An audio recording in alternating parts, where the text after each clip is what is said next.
그 예수님 이름으로 기도하옵나이다. 아멘. 감사합니다. 할렐루야. 한 주간들 평안하셨습니까? 네.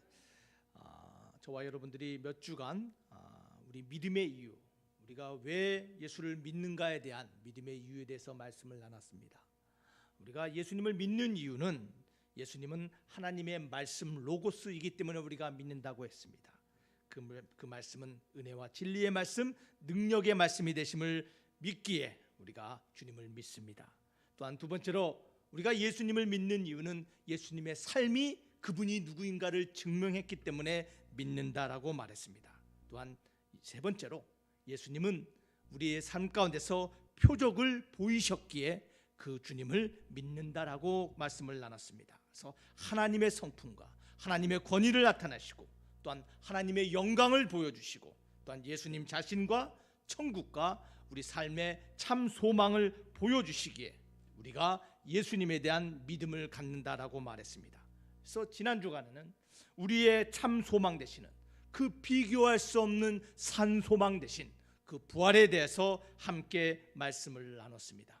그래서 오늘은 믿음의 이유, 믿음의 근거 마지막 설교 네 번째로 우리가 예수님을 믿는 이유는 예수님이 우리의 삶을 변화시켰기에 우리가 예수님을 믿는다라고 말하고 싶습니다.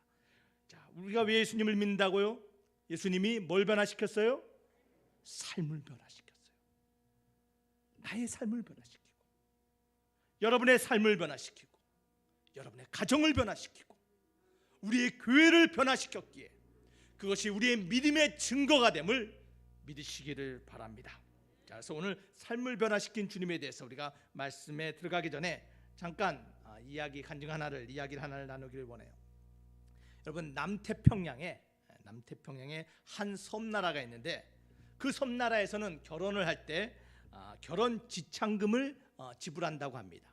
그래서 신랑이 아내 될 여자의 집에 결혼 지참금을 지급하는데 암소로 그 값을 지불한다고 합니다.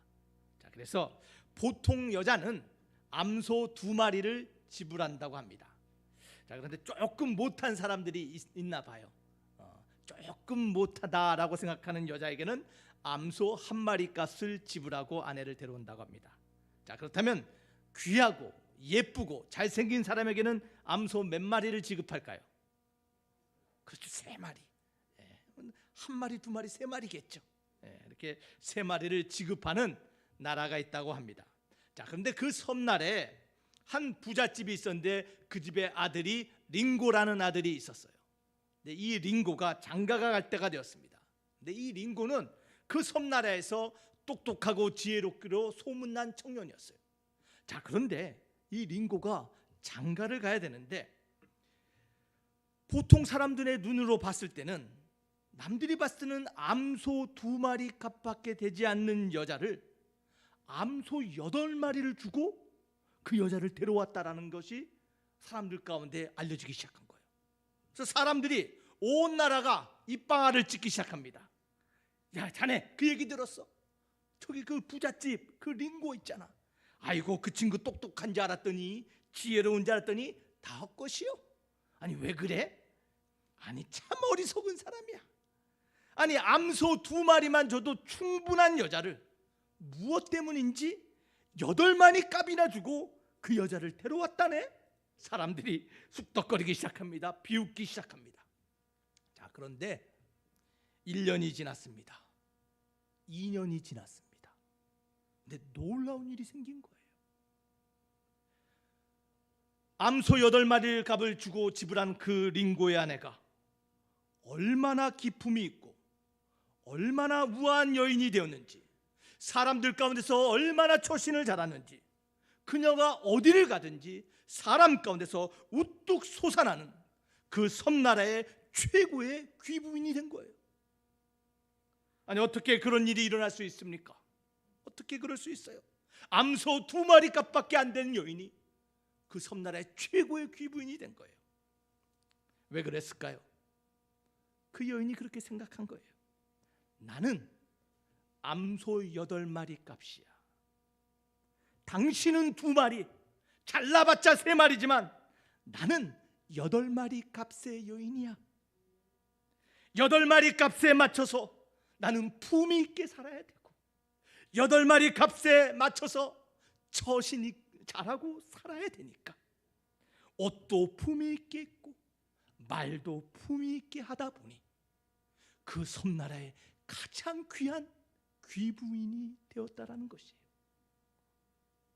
여러분, 이 이야기가 말하고 있는 것이 무엇입니까? 여러분, 세상 모든 것에는 값이 매겨져 있다라고 말합니다. 값이 매겨져 있대요. 사람에게도 몸값이 있다고 합니다. 여러분, 직장에 가면요, 여러분 노예 시대 노예만 말하는 것이 아니에요. 직장에 가보면 모든 사람들의 몸값이 연봉으로 매겨져 있어요. 여러분, 프로 선수들, 그런 선수들은요 그 몸값으로 자신을 말하는 거예요. 다 가격이 있대요. 그렇다면 제가 묻겠습니다. 여러분의 몸값은 얼마입니까? 예. 여러분, 많은 사람들이 말해요. 아이고, 저 같은 게 무슨 몸값이나 밥값이나 했으면 좋겠어요라고 생각하는 사람들이 있어요. 아유, 나는 1,000만 원 정도일까? 1억 될까? 나는 10억 정도의 몸값은 되지. 여러분, 이렇게 생각할 수 있는데요, 여러분 기억하시길 바랍니다. 여러분들을 위하여 우리 예수님께서 십자가에서 우리의 죄값을 지불하고 그 피값으로 우리를 구원해 주신 것을 기억하시기를 바랍니다. 저와 여러분들은 예수님의 피값, 그 생명의 몸값을 가진 사람들이에요. 여러분, 얼마나 우리가 귀한 몸값의 주인공인지 여러분 이 사실을 기억하시기를 바랍니다. 여러분, 8마리 그 암소의 값처럼 살아간 여인처럼 저와 여러분들도 내가 그렇게 귀한 존재란 것을 깨달았다면 그 몸값에 맞는 변화된 사람, 변화된 인생을 살아가야 될 줄 믿습니다. 여러분, 어떻게 변화되었느냐, 어떻게 살아가고 있느냐가 우리 믿음의 증거라는 것이에요. 사랑하는 만석교회 성도 여러분, 우리가 주님을 믿을 수 있는 이유가 무엇입니까? 그것은 우리 주님이 우리를 변화시켰기 때문이에요. 사망과 죽을 수밖에 없던 죄의 자녀던 우리를 그 피값으로 세상 그 무엇보다 가장 귀한 존재로 변화시키고 만들어주심을 믿으시기를 바랍니다. 우리 옆 사람에게 인사합시다. 당신은 주님이 피값 주고 산 사람입니다. 여러분, 우리는 그렇게 귀한 사람이 되었어요. 주님이 우리를 이렇게 변화시켜 주셨어요. 자, 그렇다면 우리 주님이 어떻게 우리를 변화시켰는지 좀 더 구체적으로 말씀을 나누기를 원합니다. 요한복음에 요한이 우리 주님이 우리를 어떻게 변화시킨지 몇 가지 사건을 통해서 기록하고 있어요. 자, 주님이 우리를 어떻게 변화시켰습니까? 첫 번째로 주님은 우리에게 새 정체성을 주셨다는 거예요. 새 정체성, 새로운 자아상을 줬다는 거예요. 여러분, 이 정체성이라는 것은요, 단지 외형적으로 보이는 것만을 말하는 것이 아니에요. 이 정체성이란 내면적인 자아가, 내면에 있는 내 속사람이 삶으로 드러나는 것이 정체성이에요. 여러분, 그래서 이 정체성이란 것은요, 우리가 무엇을 보고 무엇을 믿느냐에 따라서 우리의 아이덴티티, 우리의 정체성이 만들어진다는 거예요. 무엇을 믿느냐에 따라서 내 모습이 바뀐다는 것이에요. 다시 말하면 이 정체성은요, 연약하다라는 거예요. 변하기 쉽다라는 거예요. 깨지기 쉽다라는 거예요. 여러분, 너무나 많은 이야기를 우리 들어 살아요. 여러분, 어린아이가 어린 시절에 부모의 한마디 때문에 그의 삶이 변했다는 것을 우리 너무나 많이 듣잖아요. 한 여인이 인생의 한 사건을 통하여 그 삶이 전혀 다른 인생을 살아갔다는 얘기 우리는 너무 잘 알고 있어요. 여러분, 이 세상을 보시길 바랍니다.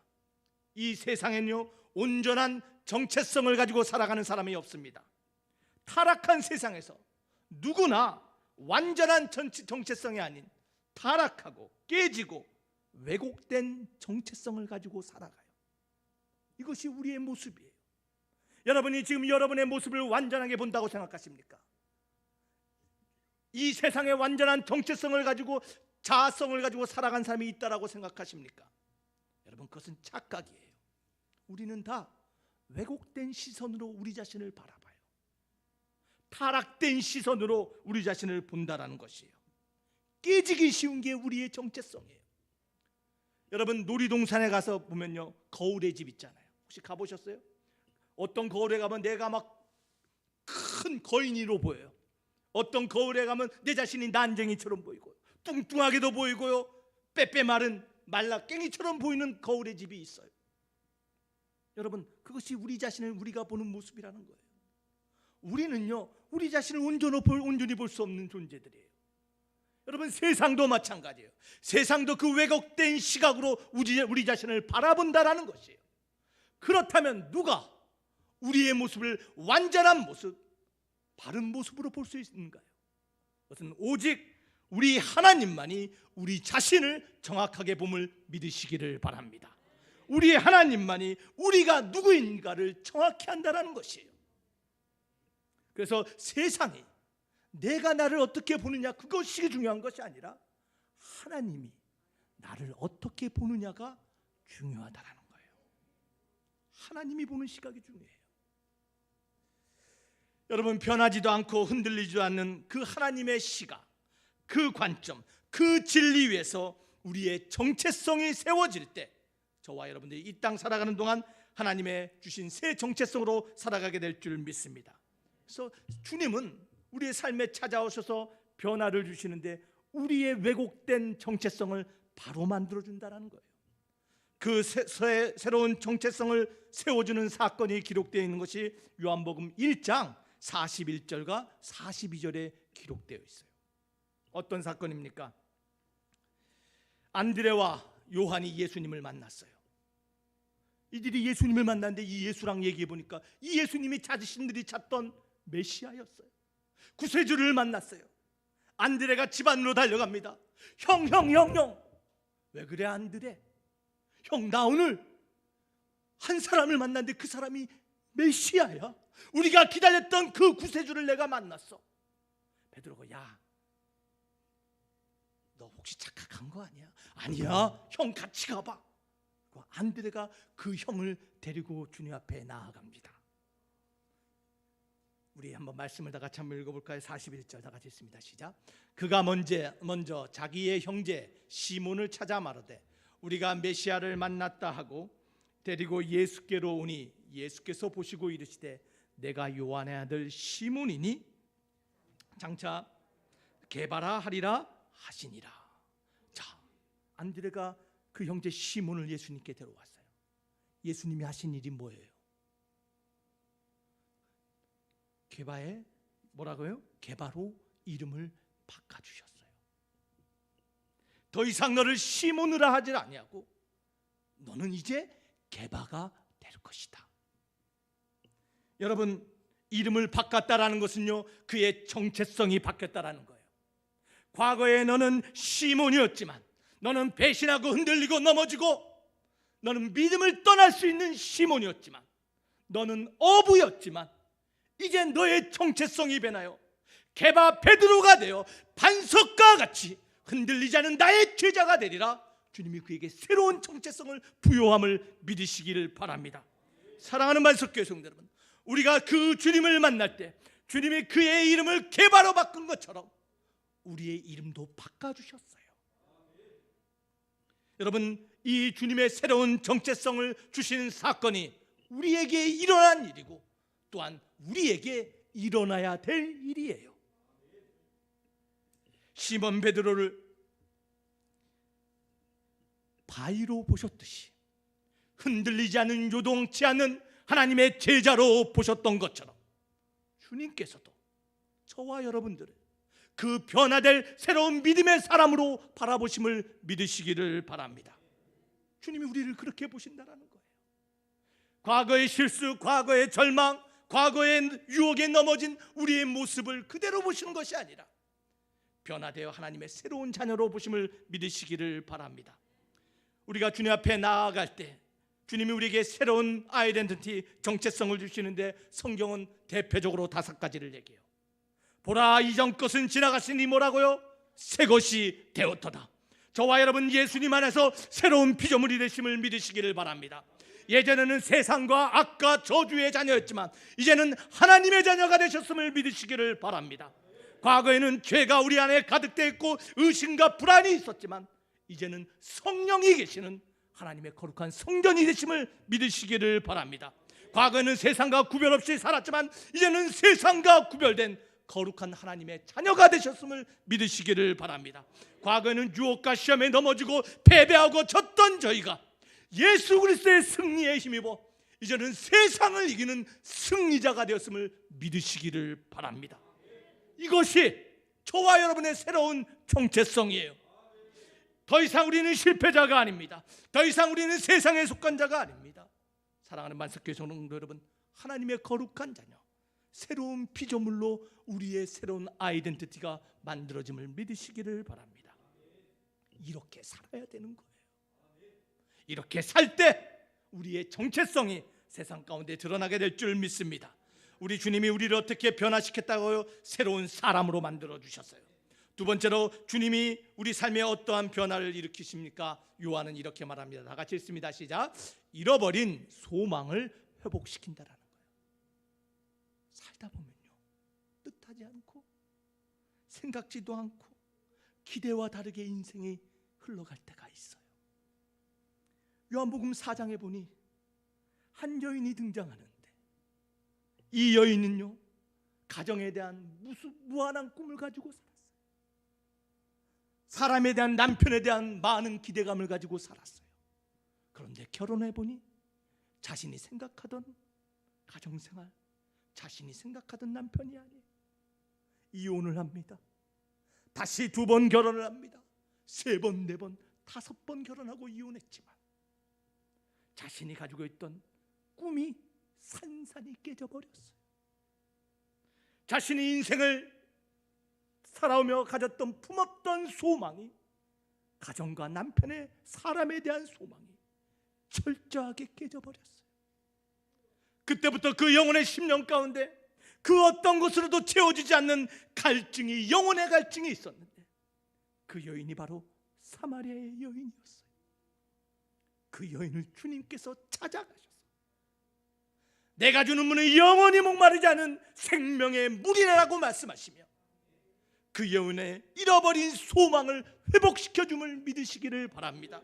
그 영혼의 갈증을 해결하신 분이 우리 주님이었어요. 그 여인이 변화되어 마을로 들어가 주님을 증거하는 주님의 제자가 됨을 믿으시기를 바랍니다. 여러분, 또한 5장에 가면요, 베데스다의 사건이 기록되어 있어요. 38년 된 병자. 여러분, 우리가 너무나 잘 아는 이야기예요. 38년 동안 베데스다의 연못에서 자신이 병 낫기를 원했어요. 소망을 가졌습니다. 꿈을 가졌습니다. 언젠가 내가 저 물에 들어가서 치료함을 받으리라. 그러나요, 38년 동안 그의 꿈과 소망은 철저히 깨졌어요. 모든 것을 잃었어요. 여러분, 그런데요, 더 무서운, 더 낙심되는 상황은요, 그의 소망과 꿈만 잃어버린 것이 아니라 베데스다 그 은혜의 집에서 이 38년 된 병자는 은혜의 하나님을 잃어버렸어요. 하나님은 더 이상 내 삶에 은혜 베푸시지 않는 하나님, 그 하나님은 이제 더 이상 내 인생에 관여하지 않는 하나님, 하나님에 대한 소망을 잃어버렸어요. 아무도 나를 도와주지 않는다. 하나님도 나를 도와주지 않고 내 삶의 소망을 잃어버렸습니다. 그 사람을 보시고 주님께서 찾아가셔서 그를 치유하신 것뿐만 아니라 그 인생의 새로운 소망과 하나님에 대한 소망을 다시 회복하심을 믿으시기를 바랍니다. 사랑하는 반석교회 성도 여러분, 우리 주님은 지금도 우리의 인생 가운데 찾아와 우리의 잃어버린 소망을 회복하세요. 우리에게 새로운 소망이 있음을 믿으시기를 바랍니다. 여러분의 삶에 소망이 회복된 날, 그것이 여러분의 육신의 생일보다 더 귀한 영혼의 생일이심을 믿으시고 주님 안에서 소망을 회복하는 저와 여러분 되길 주 이름으로 축원합니다. 세 번째로, 우리 주님이 우리의 인생에 찾아올 때 어떤 변화가 일어납니까? 세 번째로, 우리 주님은요, 우리를 죄책감에서 해방시킨대요. 과거의 실수, 과거의 멍해, 과거의 상처로부터 우리를 자유케 하신다라는 것이에요. 여러분, 지금 인류에 얼마나 많은 사람들이 과거의 그 실수로부터, 과거의 상처로부터, 그 아픔으로부터 헤어나지 못하고 그 자리에 머물며 앞으로 나아가지 못하고 있는 인생들이 얼마나 많은지 몰라요. 여러분, 사단은요, 그러한 사람들을 정죄해요. 자꾸 죄책감을 깨닫게 해요. 여러분, 그 죄책감을 누가 해방시켜 주셔요? 우리 주님이 해방시켜 주셨어요. 그 이야기가 요한복음 8장에 등장하는 간음한 여인의 사건이에요. 여러분, 간음하다 붙잡혔어요. 돌로 쳐 죽여야 될 죄를 지셨어요. 그런데요, 성경도 당시의 문화도 좀 안타까워요. 왜 간음한 여자만 붙잡혔습니까? 간음한 남자도 죽여야죠. 그러한 상황에서 주님께서 이 여인을 뭐라고 말해요? 불쌍히 여기시고 여인에게 묻습니다. 너를 정죄하던 자들이 어디 있느냐? 여인이 아무도 없습니다. 여러분, 주님이 뭐라고 말씀하세요? 우리 11절 말씀, 요한복음 8장 11절 다 같이 한번 읽어보겠습니다. 다 같이 시작. 11절. 대답하되 주여 없나이다. 예수께서 이르시되 나도 너를 정죄하지 아니하노니 가서 다시는 죄를 범하지 말라 하시니라. 여러분, 그 자리를 모면한다고 이 여인의 죄책감이 사라지는 게 아닌데 우리 주님이 뭐라고 말씀하세요? 나도 너를 정죄하지 아니하니 너를 과거의 죄책 너의 실수로부터 자유함을 주노니 이제는 가서 동일한 죄를 저지르지 말라. 사랑하는 만석교회 성도 여러분, 우리 주님은 그런 분이에요. 저와 여러분의 실수, 잘못, 그 죄의 사슬을 풀어주시고 해방하시고 변화시켜 주시는 분이 우리 주님이심을 믿으시기를 바랍니다. 유일한 한 가지 조건이 있어요. 어떻게 자유함을 얻습니까? 그것은 바로 주님 앞에 회개할 때만이 가능한 거예요. 주님 앞에 온전한 회개를 통하여 주님의 그 자유함을 얻는 저와 여러분 되길 주 이름으로 축원합니다. 그래서 요한 1서 2장 1절과 이제는 우리에게 이렇게 말씀합니다. 다 같이 읽겠습니다. 시작. 나의 자녀들아, 내가 이것을 너희에게 쓰면 너희로 죄를 범하지 않게 하려 함이라. 그렇죠. 죄를 범하지 않게 하라고 하는데 만일 누가 죄를 범하여도 아버지 앞에서 우리에게 대언자가 있으니 곧 의로우신 예수 그리스도시라. 그는 우리 죄를 위한 화목제물이니 우리만 위할 뿐 아니요 온 세상의 죄를 위하심이라. 할렐루야. 사랑하는 반석교회 성도 여러분, 믿으시기를 바랍니다. 우리 주님이 우리를 다시는 죄를 짓지 않도록 우리에게 말씀하시지만 그래도 혹 만약에 우리가 죄를 범한다 할지라도 그 죄를 주님 앞에 자백하면 우리 주님은 하나님 앞에서 우리의 대언자가 되셔서 우리의 죄를 변론해 주시는 주님이심을 믿으시기를 바랍니다. 사랑하는 반석교회 성도 여러분, 주님 앞에 나갈 때 저와 여러분들의 죄가 용서함 받고 과거의 죄책감으로부터 해방됨을 믿으시기를 바랍니다. 네 번째로 우리 주님이 우리의 인생에 찾아올 때 어떤 일이 벌어집니까? 네 번째 다 같이 읽습니다. 시작. 역경을 극복하게 도우신다라는 거예요. 역경을, 삶의 문제를 이기게 한다라는 거예요. 여러분, 과거에는 내 힘으로 살아보려고 몸부림쳤어요. 내 능력대로 해보려고 했어요. 그런데 뜻하지 않은 감당할 수 없는 문제 가운데 넘어지고 실패하고 포기했던 우리들이 주님이 우리 인생 가운데 찾아오니 인생의 문제를 주님과 함께 이길 수 있는 승리자가 됨을 믿으시기를 바랍니다. 여러분, 주님이 그러기 위해서 우리 삶에 오셨다는 거예요. 실패자가 아닌 이기는 자로 우리를 만들기 위하여 우리 주님이 찾아오심을 믿으시기를 바랍니다. 여러분, 그런데 우리가 기억해야 될 것이 있어요. 여러분, 우리 인생은요, 삶은 공평하지 않아요. 누구는 나보다 더 나은 환경에 살고 누구는 나보다 더 처참한 환경에도 살아요. 살다 보면 내가 원치 않은 일들이 우리 인생에 찾아와요. 그래서 우리는 이렇게 말합니다. 왜 이런 일이 나에게 일어납니까? 누구의 잘못입니까? 누구인가를 비난하는 것이 우리의 속성이에요. 그와 같은 일이 요한복음 9장에 기록되어 있는데, 예수님이 제자들과 함께 간데 제자들이 날 때부터 소경된 사람을 발견해요. 제자들이 주님께 묻는 거예요. 예수님, 도대체 누구 때문입니까? 저 사람의 인생은 누구 때문에 저런 역경을 만나게 된 것입니까? 저 사람의 죄 때문입니까? 부모의 죄 때문입니까? 우리 주님이 요한복음 9장 3절에 이렇게 말씀하세요. 다 같이 한번 읽어보겠습니다. 예수께서 대답하시되 이 사람이나 그 부모의 죄로 인한 것이 아니라 그에게서 하나님이 하시는 일을 나타내고자 하심이라. 사랑하는 반석교회 성도 여러분, 오늘 이 요한복음 9장에 이 기적의 사건을 통하여 우리 하나님이 우리에게 하시는 말씀이 있어요.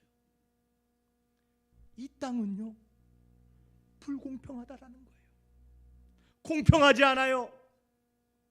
뜻하지 않은 인생 문제가 나에게 찾아올 수 있어요.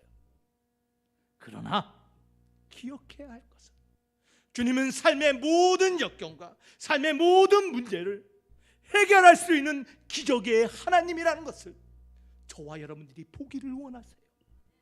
사랑하는 반석교회 성도 여러분, 날 때부터 소경된 자의 그 눈을 실로하면서 고치신 그 주님께서 지금도 우리의 눈을 고치시는 하나님이심을 믿으시기를 바랍니다. 우리의 삶에 만나는 수많은 역경들, 감당할 수 없고 해결할 수도 없고 불합리한 삶의 문제들을 우리 주님이 해결할 수 있다는 것이에요. 그 기적을 만드시는 하나님, 삶을 바꾸시는 하나님이 우리 주님이심을 믿으시기를 바랍니다.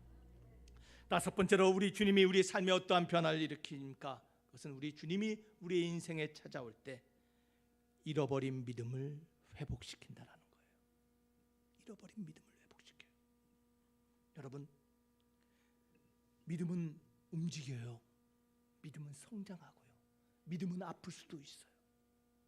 믿음은 자라기도 하지만 믿음을 잃어버릴 수도 있어요. 믿음을 잃어버리면 어떤 일이 벌어집니까? 믿음을 잃으면요, 의심하는 거예요. 내 생각과 내 기대와 다르게 나타날 때 우리는 상대에 대한 믿음을 잃어버려요. 그 사람을 의심해요. 그 일이 도마에게 일어났어요. 요한복음 20장에 보니까 주님의 제자 도마가 예수님에 대한 믿음을 잃어버린 모습이 그려져 있어요. 도마는 생각했어요. 내가 따랐던 저 주님은 결코 죽지 않을 거야. 틀림없이 이 땅 가운데 이스라엘을 회복할 거야 라고 생각했는데 그 예수님이 죽어버린 거예요. 무덤에 갇힌 거예요. 믿음을 잃는 것뿐만 아니라 도마가 의심하기 시작해요. 제자들이 찾아왔어요. 도마야, 도마야, 우리 주님이 정말 말씀하신 것처럼 부활하셨어. 우리가 그 주님을 만났어. 도마는 제자들의 모임에도 참석하지 않았어요. 제자들이 그에게 찾아가서 도마야, 예수님이 살아나셨다니까. 도마가 뭐라고 대답해요? 의심했어요. 왜요? 믿음을 잃어버렸기 때문에. 그러한 의심하는 도마에게 우리 주님이 요한복음 20장 27절과 28절에 이렇게 말씀하세요. 다 같이 읽어보겠습니다. 도마에게 이르시되 내 손가락을 이리 내밀어 내 손을 보고 내 손을 내밀어 내 옆구리에 넣어보라. 그리하여 믿음 없는 자가 되지 말고 믿는 자가 되라. 도마가 대답하여 이르되 나의 주님이시여 나의 하나님이십니다.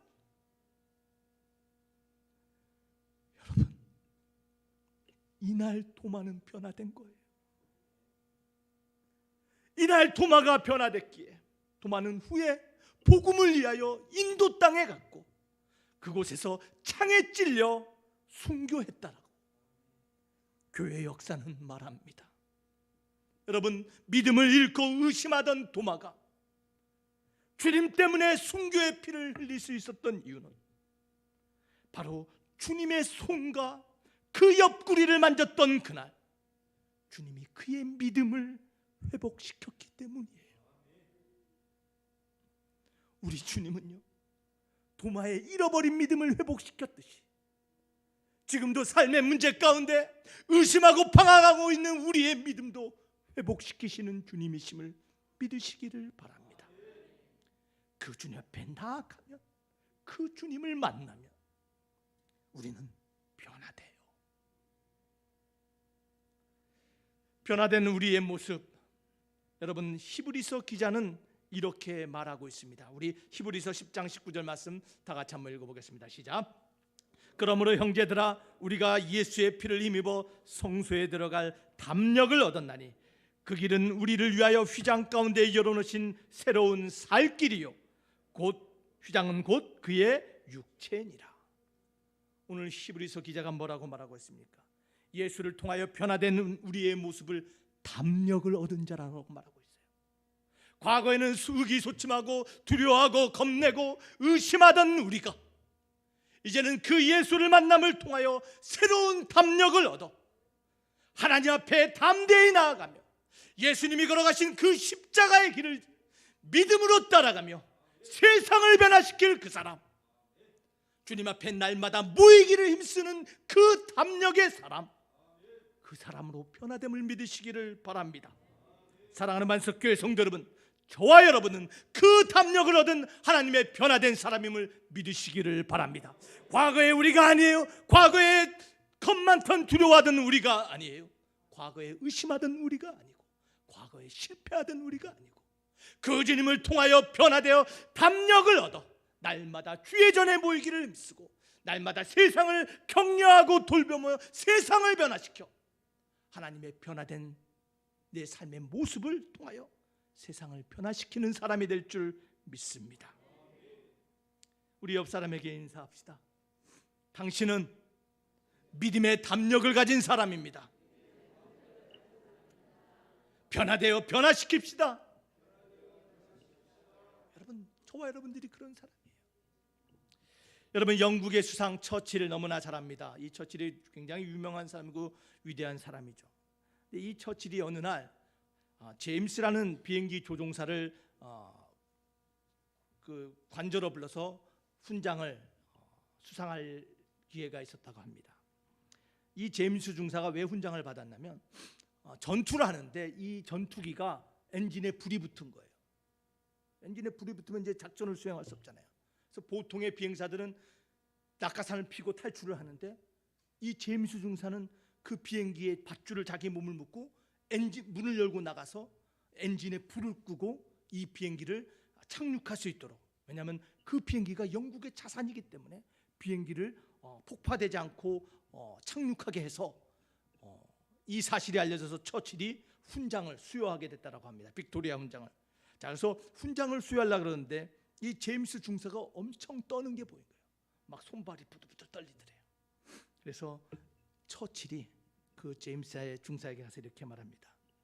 내 앞에 서니까 긴장되고 떨리지요.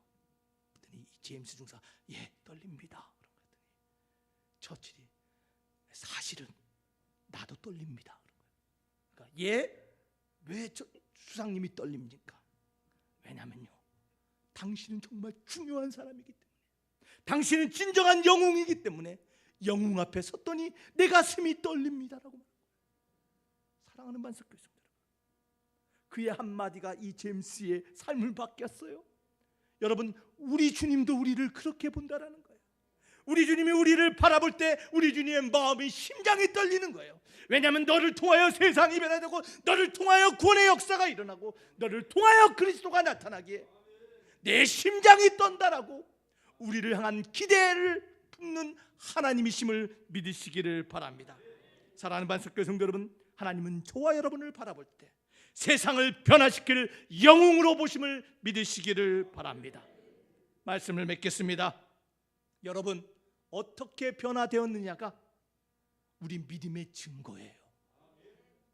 말로만 믿는다, 생각으로만 믿는다가 아니라 우리의 변화된 삶의 모습이 우리의 믿음을 드러냄을 기억하시기를 바랍니다.